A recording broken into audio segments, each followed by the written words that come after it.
So as I was releasing my video comparing Schedule 1 with Drug Dealer Simulator, the news broke that Schedule 1 was under investigation by the publisher Movie Games about potential copyright infringement. So I want to go through the similarities between these two games and discuss the potential investigation for the IP copyright infringement that's happening by this publisher.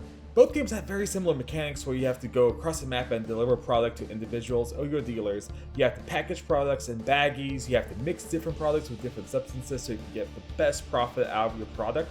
And in both games, you also get messages either through a phone or computer where you have to link up with your customers. Drug Dealer Sim and Schedule 1 both share a lot of common mechanics in the game to play it, but there's a reason for that. They both derive from real life inspirations because this is how it's done in real life scenarios with dealing these products. So, of course, they're going to have similar mechanics, but their implementation is unique. Drug Dealer Sim is more serious with its topic and has menus when you have to deal with all these mixing and packaging products, while Schedule 1 is a little bit more cartoony and has mini games when you package something or mix something. So yes, they have very similar ideas in terms of mechanics, but that's derived from the same source. It's real life stuff.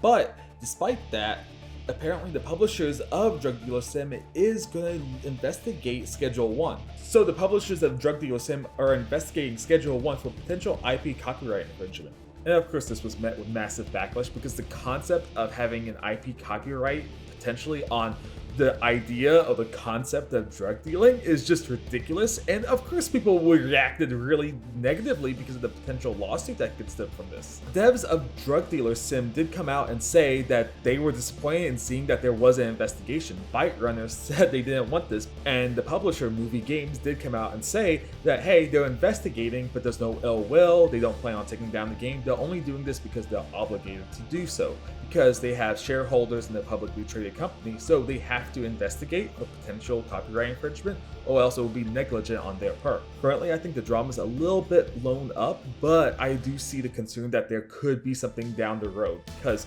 yes, they're obligated to investigate Schedule 1 devs for a potential copyright infringement, but if their lawyers do find something that they feel like that is actionable, the publisher may be forced to actually cause a lawsuit against the Schedule 1 dev because their shareholders make them.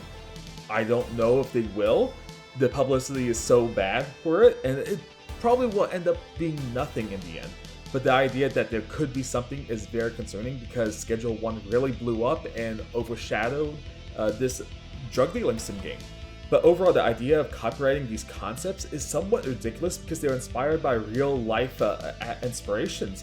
So it's obviously absurd that you can even copyright these things, and it's very absurd that no other game devs could make this if they do succeed in trying to copyright this or they try to make a claim.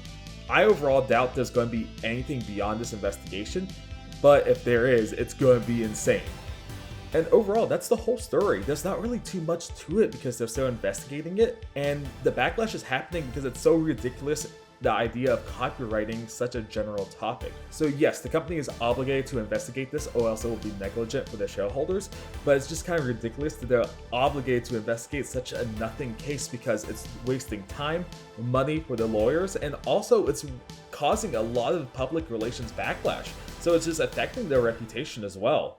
And at the end of the day, there's always a potential for a lawsuit because we don't know the legal aspect of this from a lawyer standpoint if they think they do have a case. And if they think they might have a case, they may be obligated to sue because they're obligated to their shareholders. Byte Runners may not have a choice in this lawsuit because their publisher may be forced to sue them. But the chances of that is very unlikely. I don't think it's going to happen, but you never know, there's always a small chance. And that's pretty much it. Thanks for watching, sub if you haven't, and catch me on the live stream.